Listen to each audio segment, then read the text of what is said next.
There's someone coming.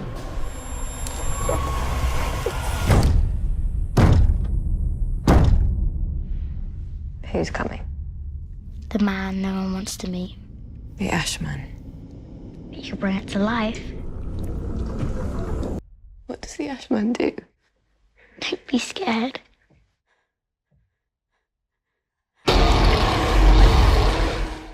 Stopmotion. I missed this in theaters, and for some reason I thought it was out 2 weeks ago when it wasn't, but I finally got to see it when it properly dropped on Shudder last week. And as a fan of stop motion and stop motion horror shorts and movies like Coraline or anything by Jack Stauber, seriously watch Opal if you haven't. That thing is an absolute masterpiece. I cannot gush enough about it. It is so good. I was really hyped for this movie, specifically for its blending of stop motion animation and live action antics. Now, ultimately, I came away pleasantly surprised at the artistic vision, but also slightly underwhelmed purely due to the story. The acting and the visuals are exceptional. Grade A stuff here that will stick in your mind for a while, for the most part, but the story is a bit bare. And there is one effect that I don't think the makeup worked very well, looking at like a wound on her leg, and it very clearly was molded onto her leg. You could see the edges a little bit, and I don't know if that was intentional because it was very later on in the movie. Could have been a hallucination aspect of it, but I don't know if it was supposed to look real or not. It didn't for me, but I'll chalk it up to artistic vision. It was just the one thing anyway, so This is another entry into the quote-unquote tortured artist horror subgenre that films like Black Swan popularized, following an artist increasingly downward spiral into madness and horror and grotesque imagery as the film progresses. That's all well and good, and the film does have a unique angle with its stop-motion appeal and interesting characters like the Ashman, the man no one wants to meet. It's just a fun way to say it. But the themes and metaphors otherwise are rather ham-fistedly fed to the viewer, that any surprises come from characters making particularly dumb choices or the film going more abstract. I'm all for abstract storytelling and metaphor play, but when you have such blatant lines like, quote, "Great artists always put themselves into their work," or the main character's mother calling her puppet, all of it is just a little too on the nose for what you can expect to happen later on. It's just a little really obvious there. We get it. The theme is torturing yourself for your work, and that maybe you shouldn't do that. But getting there is still an enjoyable enough ride that I do recommend this film despite that shortcoming. What even is this film about, though? Come on, Lark, you always do this. Just give us a summer. God, is what you're all thinking with every one of these reviews. Stop Motion follows a stop motion artist named Ella Blake. When helping her famous mother finish a film due to her arthritis, an accident occurs that allows Ella to embark on her own visions for a movie. Following the advice of a strange little girl, Ella starts to craft an increasingly darker story with, let's call them, unconventional puppets, while a strange entity from the story itself seemed to be attempting to break into her reality, causing strange hallucinations. Ooh. The stop motion itself is a highlight in this movie. It better be. It features some absolutely wild scenes later on in the film that foreshadow later events, and they do look incredible every time they're on screen. No wonder, given the director, Robert Morgan, is an accomplished stop-motion artist. This film is actually his feature-length debut, having been doing stop-motion shorts since 1997. Oh my god, that's prolific.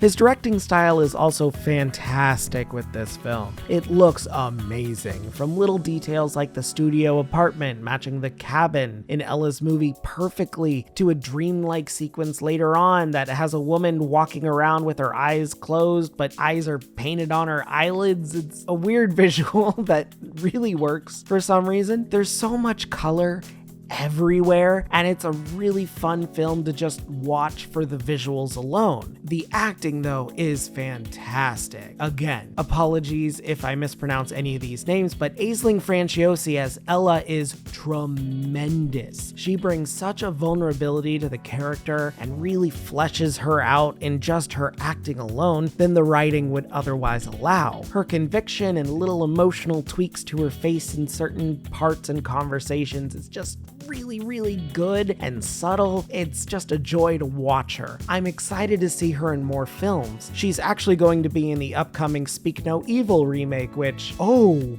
boy, if you know anything about that movie, she's got her acting chops cut out for her. That's gonna be a hard watch.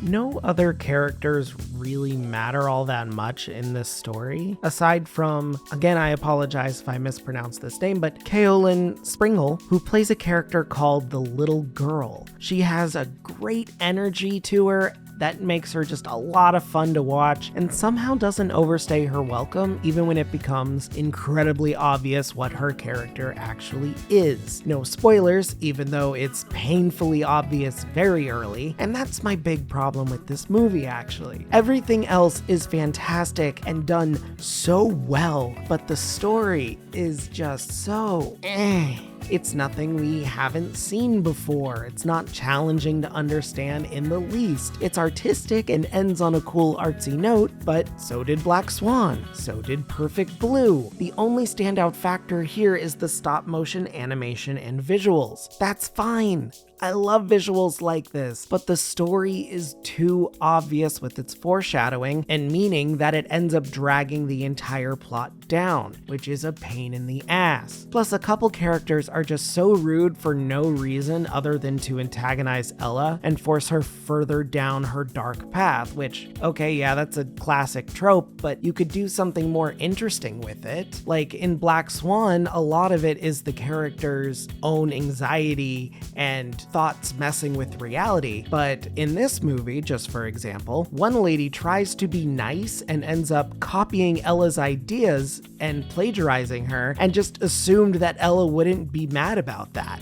And no, that's a very real, very incredibly bad thing to do that makes no sense that she would just expect this artist to be okay with. Like, for real? In what world would she not be upset about that? What? Later on, characters decide to take matters into their own hands when they stumble upon a scene that really shouldn't necessitate calling authorities first, but it does lead to some fun gore and the poignant climax, so I guess I can't complain too much. I just think this film really needed another go in the writer's room. Everything else works just so well, so it's such a shame to have the story drag it all down. If this film didn't look as stylized and cool as it does, it would honestly be pretty boring. And I can definitely see people getting turned off because of that. It's already a little bit of a slow burn. There needs to be at least some artistic nuance. Most plot points are just too obvious and it detracts from the otherwise fantastic visuals. The ending is perfect, I think, having a very dark climax with the best visuals of the film combined with the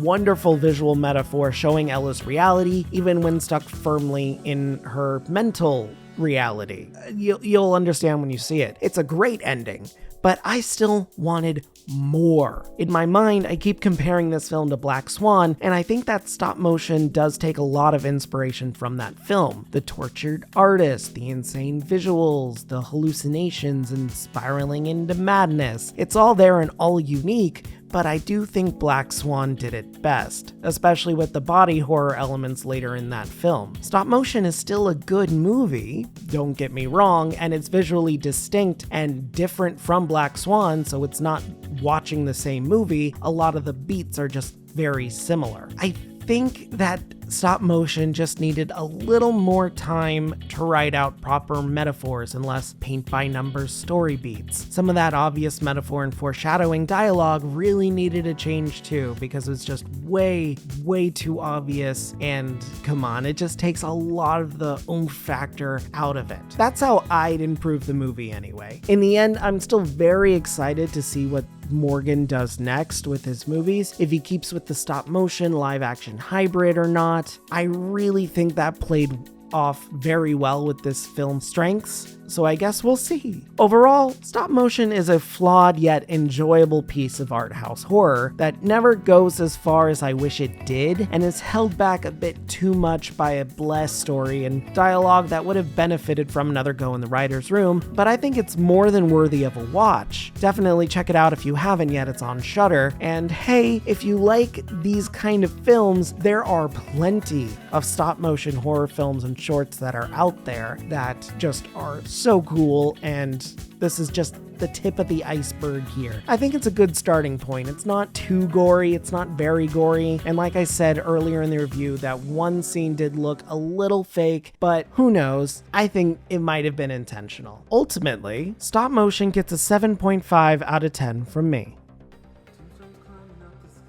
Hey guys, thanks for sticking around for another one. Yeah, this is why I didn't have anything last week, and a whole bunch of stuff's been happening. I haven't been able to get to the theaters yet, so I haven't seen anything. I still really want to see Furiosa. I'm curious about In a Violent Nature, although I have heard a lot of mixed signals saying that it is an incredibly slow, boring film that just involves a lot of walking silently through the woods, which, okay, sure. I'll take an indie film that, you know, is a bit experimental. Apparently the kills, while minimal, are still really gory, so we'll see about that. I know Alien Romulus just dropped the trailer, and I just found out that was from the 2013 director for Evil Dead, which in my opinion is the best Evil Dead movie, so that's cool. I'm excited for that. We get a whole bunch of more practical effects. Thank God that's becoming a mainstay in horror films and horror adjacent films like Beetlejuice, which is also coming out soon. And hey, I've never been a huge Beetlejuice fan, but I'll watch it.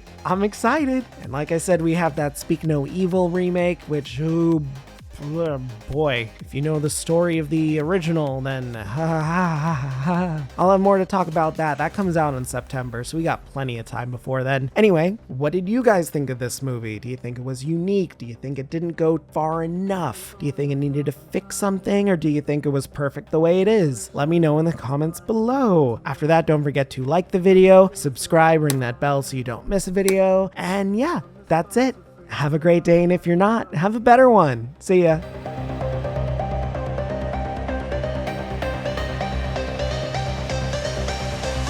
I'm just a ghost in your stereo, the fading memory of a shipwreck in the undertow. You're just a lost song on your own, and I'm just a ghost in your stereo.